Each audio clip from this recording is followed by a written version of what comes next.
প্রশ্নটা উঠাবো তা হচ্ছে রোহিঙ্গা।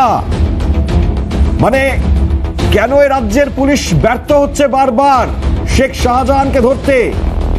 রোহিঙ্গাদেরকে কন্ট্রোল করাই তো শেখ শাহজাহানের কাজ, তাই কি? মানে তাদের হাত ধরেই ভোট হয়, সামনেই তো লোকসভা নির্বাচন, আর তাই জন্যই কি এই সম্পদকে এখনো পর্যন্ত রাজ্যের পুলিশ তৃণমূলের এই সম্পদকে গ্রেপ্তার করছে না? আজকে এই প্রশ্নটা বড় প্রশ্নের জায়গা এই কারণেই, কারণ এক বিজেপি নেতা বিকাশ সিং, যার গ্রেপ্তারি আপনারা দেখেছেন, আর তার স্ত্রী এমনটা বিস্ফোরক অভিযোগ করছেন। তিনি বলছেন যে আজকে আমরা ভোট দিতে পারি না, ঘরে বন্দি করে রাখা হয়, রোহিঙ্গারা এসে ভোট দেয়।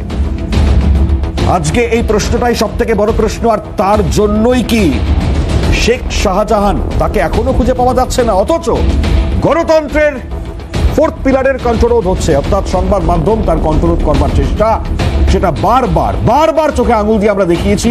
সিএন কতবার আক্রান্ত হয়েছে, অন্যান্য সংবাদ মাধ্যম তাদের আক্রান্ত হওয়ার খবর, সাংবাদিক গ্রেপ্তার হওয়ার খবর আপনারা দেখেছেন।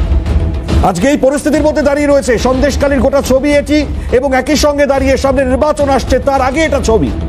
একটা সুষ্ঠু সরকারের পক্ষে এত বড় একটা ঘটনা যখন ঘটছে, কোন উপযুক্ত স্টেপ বা পদক্ষেপ সেটার বদলে একে একে যদি অন্য রকমের কমেন্টস আসে, পুলিশের মুখ থেকেও যদি অন্য ধরনের মন্তব্য আমরা পাই, রাজ্যের প্রশাসনিক প্রধানের মুখ থেকে যদি আমরা অন্য ধরনের মন্তব্য পাই, একজন পুলিশ মন্ত্রীর মুখ থেকে যদি অন্য ধরনের মন্তব্য পাই, সংবাদ মাধ্যমকে নিয়ে যদি এ ধরনের মন্তব্য পাই, তাহলে পরে রাজ্যের মানুষ বুঝতে পারেন যে পরিস্থিতিটা কোন জায়গায় যাচ্ছে।